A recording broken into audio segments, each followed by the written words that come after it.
तो hello student, welcome back to my channel Samrat Academy. Student, आप लोगों का बस लास्ट पेपर बच गया है 12 अप्रैल को जो होने वाला है मैथ का पेपर। ठीक है, हमने एक चीज़ नोटिस किया है, अब तक जितना 5 पेपर हुआ है हमने देखा कि 2019 का जो पेपर है उससे बहुत सारा क्वेश्चन टेकअप हुआ था। ठीक है, तो इसलिए मैं 2019 का पहले पेपर को पहले पूरा सोल्यूशन करा देता हूँ। ठीक है, तो आज की वीडियो में देखिए मैं आप लोगों को 4 नंबर के जितने महत्वपूर्ण पहले क्वेश्चन जो बड़े बड़े क्वेश्चन वो सॉल्व कराना रहा हूँ। देखिए 4 नंबर का पहला प्रश्न कराऊंगा, यह दूसरा प्रश्न कराने वाला हूँ और यह तीसरा प्रश्न कराने वाला हूँ और एक आपका यह चौथा प्रश्न कराना है। 4 मतलब 16 नंबर के प्रश्न आप लोगों की इस वीडियो में पूरा डिटेल में आपको समझाने वाला हूं।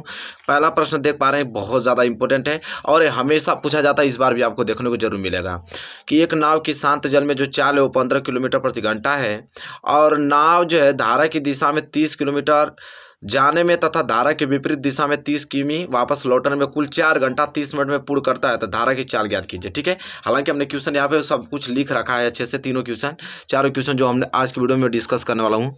ठीक है, दिख रहा है ना आप लोगों को स्पष्ट? चलिए एक एक करके मैं आप लोगों को सोल्यूशन बताता हूँ इसका।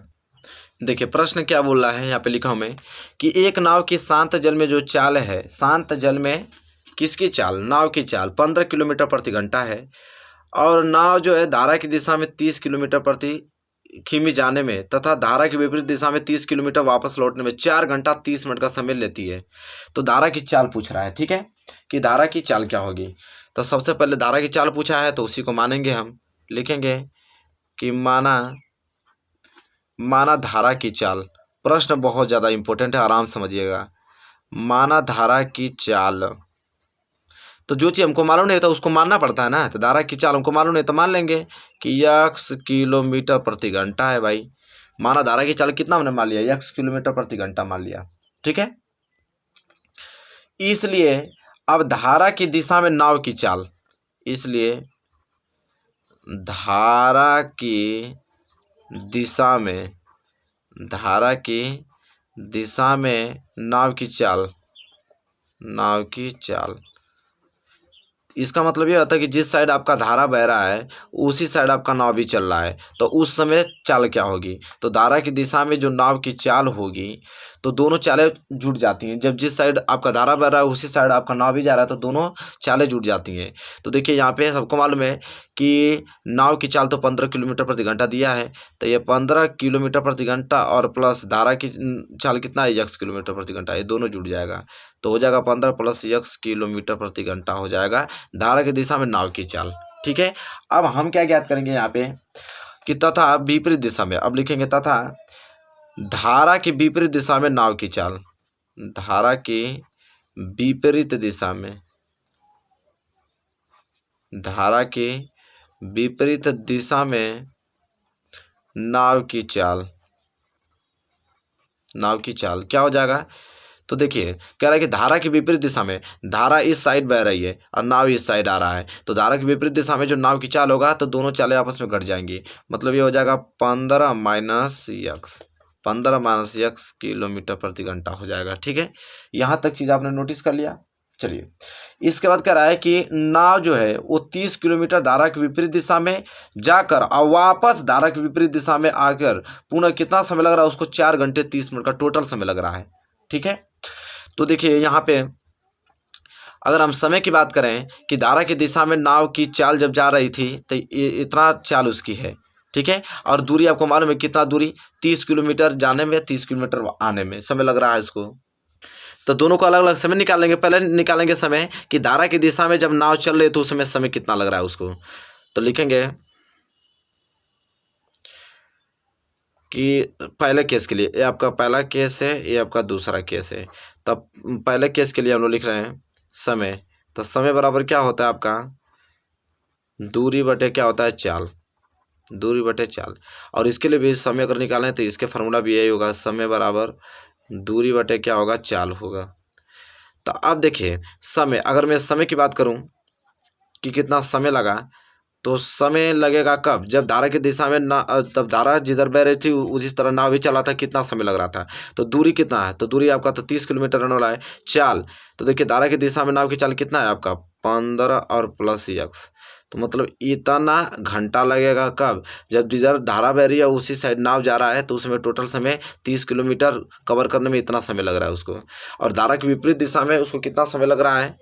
तो समय बराबर क्या हो जाएगा, समय बराबर दूरी, दूरी तो वही है आपकी तीसरी रहने वाली है, चाल हो जाएगी 15 माइनस एक्स, 15 माइनस एक्स, ठीक है, इतना घंटा लग रहा है।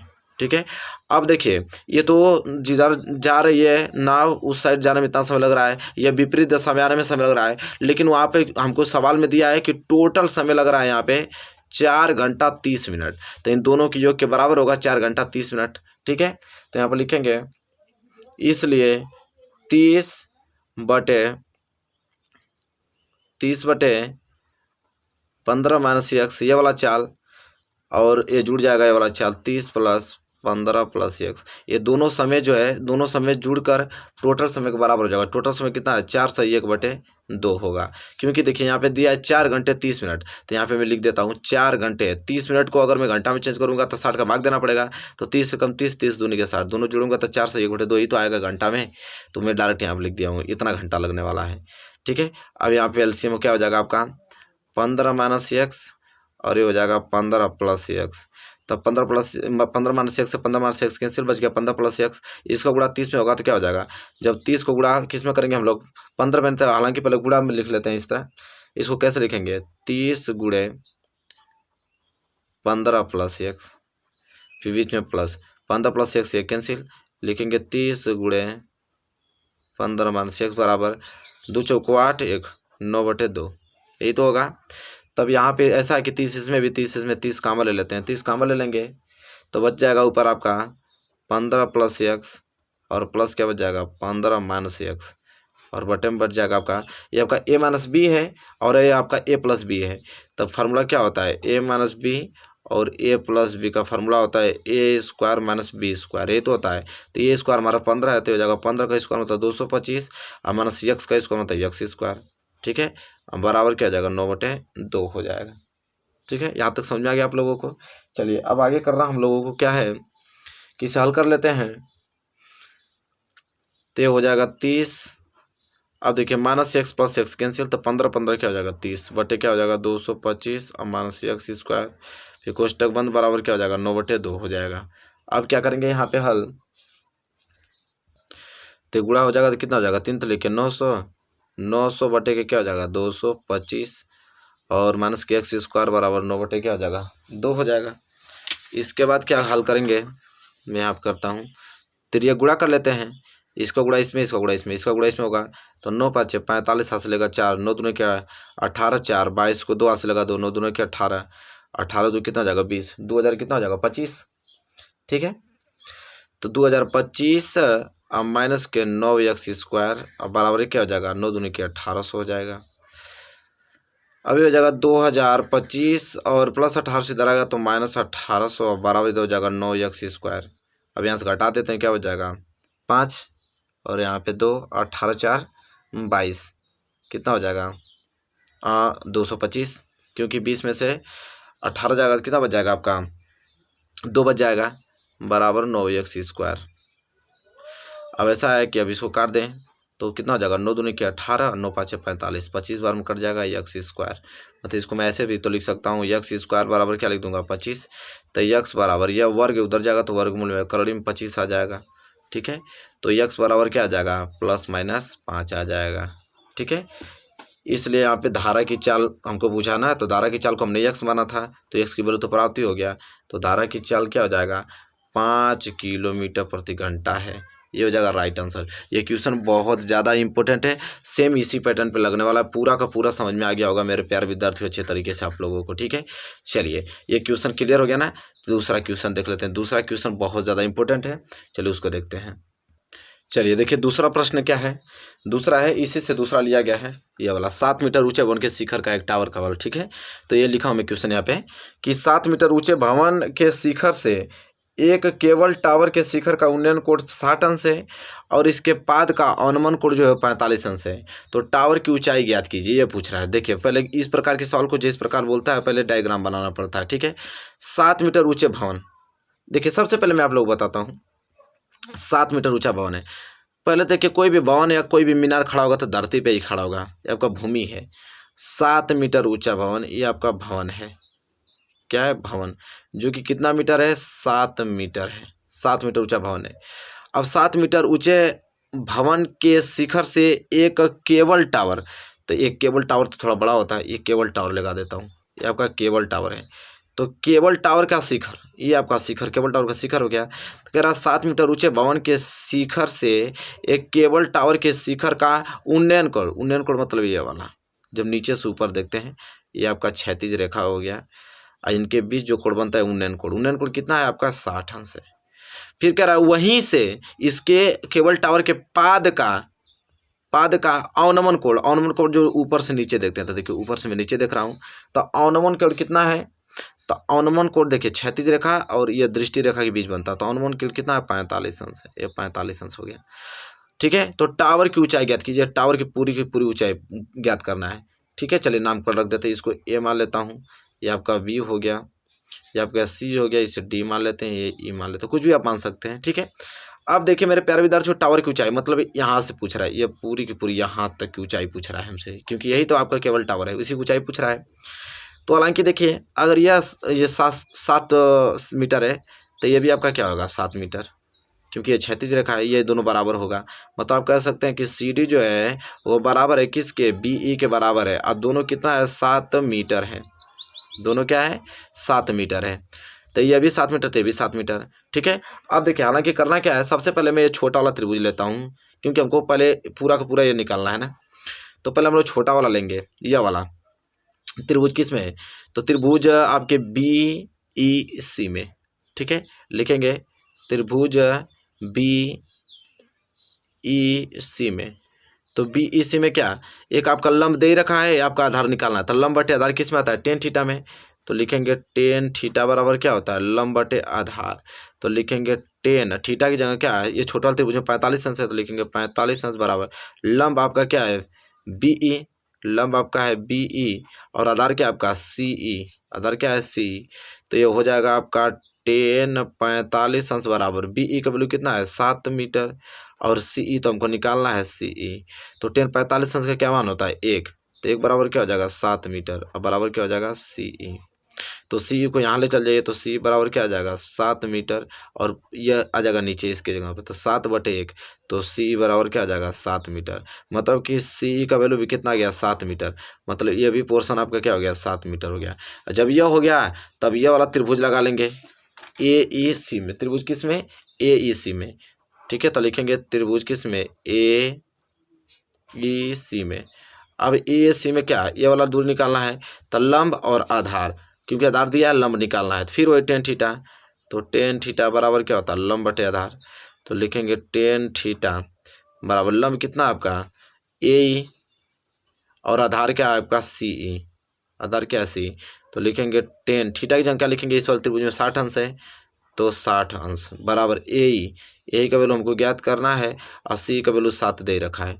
अब टेन 60 अंश का वैल्यू क्या होता है करड़ी में 3, तो करड़ी में 3 बराबर क्या हो जाएगा ए और बटे क्या हो जाएगा 7। ठीक है, तो अब ए का वैल्यू निकालूं कि ए बराबर क्या हो जाएगा, तो ये भाग में तो उधर जाएगा, गुणा में हो जाएगा, तो हो जाएगा 7 करड़ी में 3, तो ए बराबर 7 करड़ी में 3। हमको निकालना क्या है केबल टावर की ये ऊंचाई ज्ञात करना है, तो केबल टावर की ऊंचाई, देखिए केबल टावर की ऊंचाई क्या हो जाएगा ए ई अदन क्या आपका बी ई, यही तो होगा।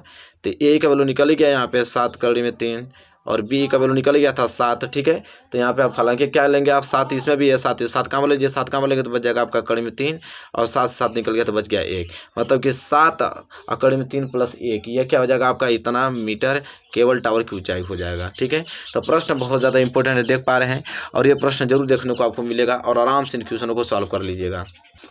चलिए अगला प्रश्न देखिए, ये वाला है गोला, बहुत ज़्यादा इंपॉर्टेंट है कि एक ठोस एक बेलन के रूप में है जिसके दोनों सिरों पर अर्धगोला लगा हुआ है। मैं लिखा हूँ प्रश्न, देख लीजिए यहाँ पे अच्छे तरीके से, कि एक ठोस एक बेलन के रूप में है जिसके दोनों सिरों पर अर्धगोले लगे हुए हैं। ठोस की कुल जो ऊंचाई है 19 सेंटीमीटर है, और बेलन का जो व्यास है 7 सेंटीमीटर है। तो ठोस का आयतन और संपूर्ण पृष्ठीय क्षेत्रफल ज्ञात करना है। देखिए सबसे पहले फिगर बनाना पड़ेगा।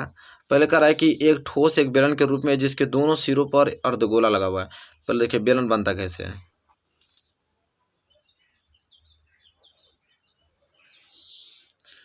देखिए ये आपका बेलन है, दोनों से अर्धगोला लगा हुआ है ना, तो देखिए अर्धगोला इस पे और ये अर्धगोला इस पे, ठीक है। ये ठोस बेलन है, उसके दोनों सिरों पर अर्धगोला लगा हुआ है, ठीक है, जिसका व्यास कितना है 7 सेंटीमीटर। यहाँ से लेके यहाँ तक व्यास 7 सेंटीमीटर, यहाँ भी क्या हो जाएगा 7 सेंटीमीटर व्यास होगा, ठीक है।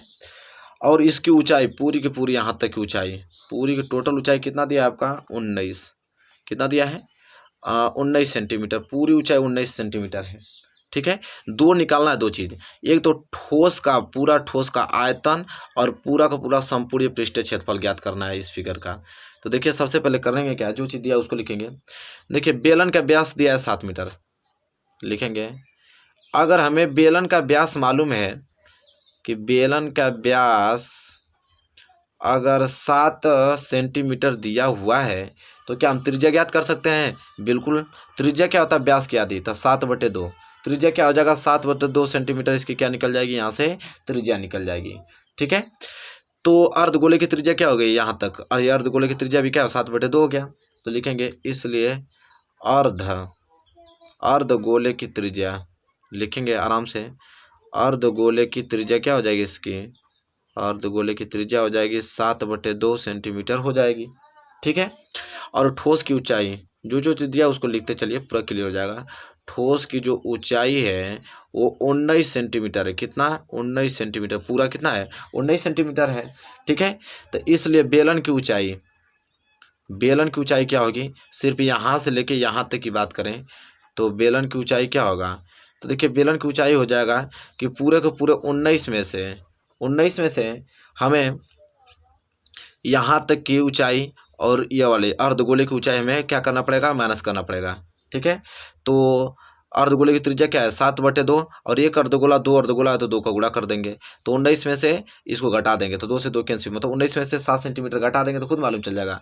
तो 19 में से 7 घटा दें तो हो जाएगा आपके कितना 12 सेंटीमीटर, 12 सेंटीमीटर, मतलब यहाँ से लेके यहाँ तक ऊंचाई आ जाएगी, यहाँ से लेके यहाँ तक 12 ये यहाँ तक, क्योंकि आपका 7 सेंटीमीटर यहाँ से ऊंचाई ऊपर वाला कट हो गया, क्योंकि यहाँ तक की ऊंचाई हमको पूछा था तो निकल गया आपका कितना 12 सेंटीमीटर, ठीक है। बेलन की ऊंचाई क्या हो गया, निकल गया 12 सेंटीमीटर, जो कि बेलन की ऊंचाई क्या होता है यह से डिनोट करते हैं, ठीक है। अब देखिए ठोस का आयतन, अब पूरे ठोस का आयतन निकालना है, तो ठोस का आयतन कैसे निकलेगा, तो ठोस का आयतन बराबर क्या होगा, एक तो पहले बेलन का आयतन, ठोस का आयतन के लिए हमें बेलन का आयतन चाहिए, ठीक है, और दोनों अर्धगोलों का आयतन चाहिए, तभी तो पूरा का पूरा ठोस का आयतन निकल पाएगा। तो ठोस का आयतन के लिए बेलन का आयतन जरूरी है, बेलन का आयतन पहले सबसे पहले हम निकालेंगे बेलन का आयतन, और प्लस 2 अर्धगोले का आयतन, 2 अर्धगोले का आयतन, 2 अर्धगोले का आयतन। तो बेलन का आयतन क्या होता है, तो बेलन का आयतन होता है πr²h, और 2 अगुणे अर्धगोले का आयतन क्या होता है, तो अर्धगोले का आयतन हो जाएगा मेरे प्यारे विद्यार्थियों 2/3 πr³, क्या होता है 2/3 πr³ होता है। तो चलिए हालांकि बस लिखना है, तो पाई का मान क्या होगा 22/7, और आर त्रिज्या कितना निकला है 7/2, तो 7/2, क्योंकि r स्क्वायर रहता है 7/2, 7/2 हो जाएगा। एच की वैल्यू तो अभी हम निकाले यहाँ पे 12 सेंटीमीटर है, और प्लस 2 गुणे 2/3, और पाई का मान क्या हो जाएगा, यहाँ पे पाई का मान 22/7 लिखेंगे, और त्रिज्या 7/2, तो 7/2, 7/2, 7/2, क्योंकि 7 का क्यूब है। अब इसे यहाँ हल करना पड़ेगा, ठीक है। तो चलिए हल करते हैं, देखते हैं कैसे होता है। 7 से 7 कैंसिल हो जाएगा यह, ठीक है, और कुछ बच रहा है 2 दूनी के 4, नहीं 2 से काट दीजिए, 2 से काटिए 11 बार में, ये 2 से काटाइए 2 6 के 12, कितना हो जाएगा 11 गुणे 7 6 42, तो 11 दूनी के 22, 11 चौक 44, 2 46, 400 कितना आ गया इसका 62, और प्लस इसको देख लेते हैं, तो यहाँ से क्या हो जाएगा आपका 7 से 7 कैंसिल, और यह 2 से यह 2 कैंसिल, और यह 2 से यह 2 कैंसिल, ऊपर क्या बच गया 22, 7 7 और बटे कितना बच गया 3 बच गया, ठीक है। तो 22 7 क्या हो जाएगा ऊपर आपका 22 बच गया, और गुणे 7 7 49 बच गया, और बटे में आपका बच गया 3 बच गया, ठीक है, यहाँ तक बच गया। अभी इसके बाद क्या करेंगे 462 प्लस देखिए जब इसको दोनों को गुणा करके और 3 का क्या देंगे, भाग देंगे, तो आएगा आपका 189.66 और यहाँ से इसको जोड़ देंगे तो आ जाएगा आपका 641.66 घन सेंटीमीटर, क्योंकि आयतन निकला है ना। कैलकुलेटिंग कर दीजिएगा, इतना ही आएगा, ठीक है। 441.66 आएगा घन सेंटीमीटर। तो ये क्या है आपका आया है, तो ठोस का आयतन क्या निकला है, ठोस का आयतन। लेकिन हमसे प्रश्न में क्या पूछा है कि ठोस का आयतन और संपूर्ण पृष्ठीय क्षेत्रफल, ठीक है। ठोस का संपूर्ण पृष्ठीय क्षेत्रफल भी ज्ञात करना है। तो अब लिखेंगे यहाँ पे ठोस का, देख रहे हैं ना कितना जबरदस्त क्वेश्चन है। ठोस का संपूर्ण पृष्ठीय क्षेत्रफल भी ज्ञात करना है। ठोस का संपूर्ण पृष्ठीय क्षेत्रफल तो क्या होगा, तो सबसे पहले बेलन का संपूर्ण पृष्ठीय क्षेत्रफल तो लगेगा। तो सबसे पहले लिखेंगे बेलन का संपूर्ण पृष्ठीय नहीं, बेलन का, देखिए यहाँ तक की बात करें, सिर्फ बेलन यहाँ तक है ना, यहाँ तक, तो बेलन का सिर्फ तो वक्र पृष्ठ ही होगा, संपूर्ण पृष्ठ थोड़ी होगा। तो बेलन का सिर्फ क्या लगेंगे, वक्र पृष्ठ, ठीक है। बेलन का वक्र पृष्ठ का क्षेत्रफल और प्लस ये जो अर्धगोला है, अर्धगोले का पृष्ठीय क्षेत्रफल, हो जाएगा काम। तो ठोस का संपूर्ण पृष्ठीय क्षेत्रफल क्या हो जाएगा, बेलन का वक्र पृष्ठीय क्षेत्रफल, बेलन का वक्र पृष्ठीय, आप लिख लीजिएगा आप लोग, सही हो जाओ भाई, पृष्ठीय क्षेत्रफल और धन 2 गुणे एक अर्धगोले का वक्र पृष्ठीय क्षेत्रफल, एक अर्धगोले का वक्र पृष्ठीय क्षेत्रफल। क्वेश्चन बहुत ज़्यादा तगड़ा है, ठीक है। तो क्या हो जाएगा, बेलन का वक्र पृष्ठीय क्षेत्रफल क्या होता है, तो 2πRH होता है और प्लस 2 गुणे क्या है, एक अर्धगोले का वक्र पृष्ठीय क्षेत्रफल। अर्धगोले के क्या हो जाएगा, 2/3 होता है, ठीक है। 2/3 होता है आपका आयतन, लेकिन यहाँ पे अर्धगोले का पृष्ठीय क्षेत्रफल पूछा है, ठीक है। तो 2 गुणे अर्धगोले का वक्र पृष्ठीय क्षेत्रफल क्या हो जाएगा, 2πr², क्या हो जाएगा, 2πr² हो जाएगा, ठीक है। अब हालांकि हल करना है तो 2 गुणे पाई का मान क्या लिखेंगे, 22/7 और r क्या है आपका त्रिज्या 7/2, ऊंचाई तो आपकी कितनी थी, 12 थी, और प्लस 2 गुणे पाई का मान 22/7 और त्रिज्या आपका 7/2 था, तो 7/2 गुणे 7/2। यहाँ तक तो चीज़ें क्लियर हैं आप लोगों को। चलिए यहाँ तक डाउट देख रहे हैं ना, कितना बड़ा बड़ा क्वेश्चन है। अब इसे कटाना है, तो कटाएंगे कैसे, देखिए 2 से 2 कैंसिल, 7 से 7 कैंसिल, बच गया 22 और कितना बच गया यहाँ पे 12। तो कितना हो जाएगा, 12 दूनी के 24 को 4 हाथ से लगा 2, 12 दूनी के 24, 2 26, कितना हो गया 264। और प्लस इधर कटाएंगे तो देखिए 7 से 7 कैंसिल, 1 2 से ये 2 कैंसिल, बच गया आपका 7 दूनी के 14, 7 दूनी के 14 15, 154 और जोड़ देंगे तो कितना आ जाएगा आपका 488 वर्ग सेंटीमीटर, क्योंकि हमें यहाँ पे संपूर्ण पृष्ठीय क्षेत्रफल पूछा है, तो 418 वर्ग सेंटीमीटर हो जाएगा। तो मेरे प्यारे विद्यार्थियों देख रहे हैं ना क्वेश्चन कैसे है, बहुत ज़्यादा इंपॉर्टेंट है, इतना बड़ा बड़ा क्वेश्चन आएगा, देख लीजिए कितना तगड़ा क्वेश्चन है। पूरा का पूरा संपूर्ण तैयारी करा के भेजूंगा आप लोगों को, कोई डाउट नहीं रहेगा आप लोगों को, ठीक है। चलिए इसको हटाते हैं। चलिए देखिए अगला प्रश्न, ये तीनों प्रश्न हो गया। अगला प्रश्न देखिए, अगला प्रश्न आपका है कि आप आकृति देख लीजिए ध्यान से, पहले नोट कर लीजिए पूरा आकृति, फिगर बनाना पड़ेगा आप लोगों को। निम्नलिखित बारंबारता बटन से दैनिक आय की माध्यिका ज्ञात कीजिए।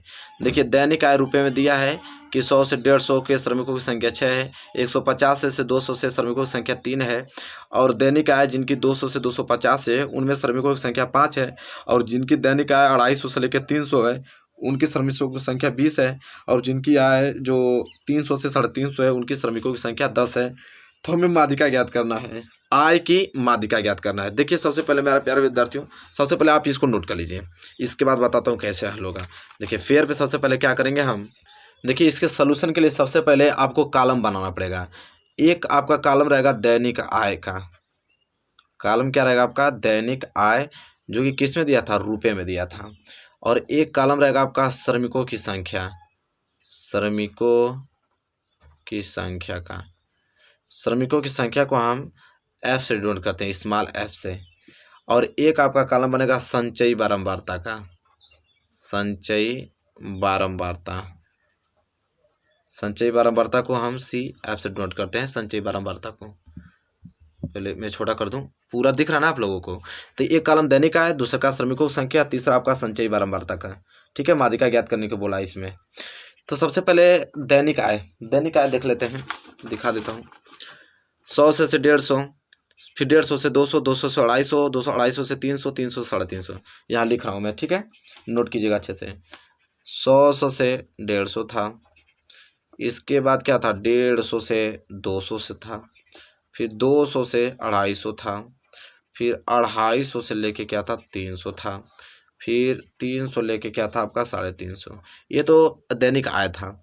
श्रमिकों की संख्या क्या था, तो देख लीजिए 100 से 150 श्रमिकों की संख्या 6 था, दिखा भी देता हूँ 6, यहाँ 3, 5, 20, 10 ऐसे लिखना है, ठीक है। तो 100 से 150 श्रमिकों की संख्या कितना था 6 था, ठीक है।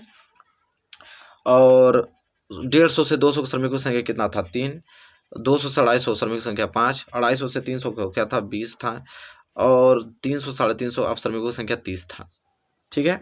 फिर संचयी बारंबारता, देखिए संचयी बारंबारता बहुत सिंपल होता है। देखिए 6 ना, तो 6 को 6 इस तरह लिख देते हैं। अब देखिए इस 6 को इस 3 में जोड़ेंगे तो 6 और 3 कितना हो जाएगा आपका 9, फिर 9 में 5 जोड़ेंगे तो 9 5 कितना हो जाएगा आपका 14, फिर 14 में 20 जोड़ेंगे, 14 में 20 जोड़ेंगे तो कितना हो जाएगा आपका 34, और 34 में 30 जोड़ेंगे तो हो जाएगा 44। संचयी बारंबारता ऐसे ज्ञात करते हैं। तो देखिए श्रमिकों की संख्या जिसे n से डिनोट करते थे, n बराबर कितना गया है, तो उसमें सवाल में बोला था आप लोगों को कि 44 श्रमिक हैं, नहीं तो जोड़ भी लेंगे आपको हो जाएगा क्लियर। 6 3 9, 9 5 14, 30 20 50, ठीक है, कितना हो जाएगा यहाँ पे 300 से 350 जो था ना वो 10 था, यहाँ पे 10 कर लीजिएगा मेरे प्यारे विद्यार्थियों, दिखा देता हूँ आप लोगों को। देखिए 300 से 350 क्या है, श्रमिकों की संख्या 10 है, हमने यहाँ 30 लिखा है, 10 है, तो जोड़िए 6 3 9 5 14, अब 20 और 10 30, अब 30 और 14 कितना होगा आपका 44, तो n बराबर कितना आ गया 44, ठीक है। इस तरह तो यहाँ तक इस तरह आपको कॉलम बना लेना है। यहाँ तक किसी को डाउट है, किसी को नहीं, यहाँ तक तो सभी लोग कर लेंगे, ठीक है। चलिए अब देखिए मेरे प्यारे विद्यार्थियों करना क्या है, n बराबर 44 है, तो देखिए n बराबर 44 है जो कि आपका सम है, क्या है सम है, और जब सम आए तो उसे n/2 से कर देते हैं, n/2 करेंगे तो 44 में जब 2 का भाग देंगे तो यह आ आपका 22। ये सब क्यों मैं कर रहा हूँ, क्योंकि मेरे प्यारे विद्यार्थी हमको निकालना है माध्यिका। पहले मैं फार्मूला लिखूंगा तो खुद समझ में आ जाएगा आपको। देखिए माध्यिका निकालना है, और माध्यिका का फार्मूला क्या होता है आपका L प्लस n/2 माइनस संचयी बारता CF और बटे में F और गुणे के H, ये आपका माध्यिका निकालने का फार्मूला होता है, ठीक है। चलिए देखिए n क्यों निकाला है, n बराबर क्या गया 22, n बराबर क्या गया 22, तो देखिए 22 किसके वर्ग अंतराल में, तो देखिए 22, तो 22 देखिए 14 से क्रॉस है 34, 34 के बीच में ही आपका 22 आएगा, तो 34 के बीच में ही आएगा ना, तो इसको हम लोग यहाँ पे घेर लेंगे, यहाँ पे इस तरह कॉलम बना लेंगे, क्योंकि 22 जब भी आएगा तो 34 के बीच ही आएगा, मतलब वर्ग अंतराल किस में 250 और 300 के बीच आने वाला है, ठीक है। n बराबर 22 का वैल्यू। अब करना क्या है यहाँ पे कि अभी देखिए L का वैल्यू क्या होता है, L क्या होता है, तो L जो 250 से 300 है, तो जो न्यूनतम वैल्यू होता है 250 में 300 सबसे कम, वही L का वैल्यू कहलाता है। तो L आपका क्या हो जाएगा 250, तो यहाँ लिख भी देता हूँ, L बराबर क्या आ गया आपका 250 आ गया। H आपका क्या आएगा वर्ग अंतराल कितना होता है, कितना का 100 से 150, 150 से 200, 200 से 250, कितना है 50 का, और वर्ग अंतराल है तो 50 H बराबर वर्ग अंतराल हो जाएगा। F बराबर कितना है, तो देखिए F बराबर देखिए F का वैल्यू यह होता है जो बीच में कॉलम होता है, तो ये F का वैल्यू कहलाता है, तो F बराबर 20 हो जाएगा। यह बराबर 20। पहले देखिए n का वैल्यू निकालने के बाद n का जो वैल्यू आता है उसको कॉलम बना लीजिएगा, फिर F का वैल्यू यह कहलाता है, L का वैल्यू यह छोटा वाला कहलाता है, ठीक है। आगे आपका F बराबर कितना 20, और यहाँ पे CF, ठीक है, CF संचयी बारंबारता। संचयी बारंबारता जानते हैं क्या होता है, जो आप कॉलम बनाए रहेंगे तो उस कॉलम के जस्ट ऊपर वाला हिस्सा आपका कहलाता है संचयी बारंबारता, ठीक है। तो ये आपका 14 जो होगा वो CF का वैल्यू हो जाएगा, ठीक है। तो CF बराबर क्या होता है 14, आराम समझिएगा स्टेप बाय स्टेप। अब माध्यिका का फार्मूला होता है, अब रख लीजिए, तो क्या दिखा है L, तो L की जगह क्या रखेंगे यहाँ पे 250 और प्लस n/2, तो n/2 का वैल्यू कितना भी आया था, n/2 22 आया था, तो लिख देंगे 22 माइनस CF का वैल्यू कितना आया 14, और बटे F का वैल्यू कितना आया 20, और गुणे में H कितना है 50 है। अब इसे हल कर देंगे तो कितना हो जाएगा 250 और प्लस 14 में से यहाँ जाएगा तो कितना हो जाएगा 8 बटे कितना हो जाएगा 20 और गुणे 50, तो 1 0 से 1 0 कैंसिल, बच जाएगा 250 प्लस 2 चौको 8 और 4 5 कितना हो जाएगा 20। 250 कितना होता है 270। अब माध्यिका हमारा निकल गया 270। ठीक है, तो यह फार्मूला होता है मेरे प्यारे विद्यार्थी, ये मेथड होता है इसको हल करने का। ठीक है, तो आई होप आपको क्लियर हो गया होगा। तो देखिए इस में 4 4 चौको 16 4 क्वेश्चन डिस्कस किया, 16 नंबर आपका पक्का। बहुत ज़्यादा इंपॉर्टेंट है क्वेश्चन डिस्कस किया मेरे प्यारे विद्यार्थियों। आई होप आपको क्लियर हो गया होगा। तो मेरे प्यारे विद्यार्थी बताइए वीडियो आपको कैसी लगी है। वीडियो अच्छी लगी हो तो प्लीज़ लाइक कीजिए, और चैनल पर नया है तो चैनल को सब्सक्राइब करके बेल आइकन को प्रेस कर लीजिए। मिलेंगे एक प्यारे से नेक्स्ट वीडियो में, तब तक के लिए धन्यवाद।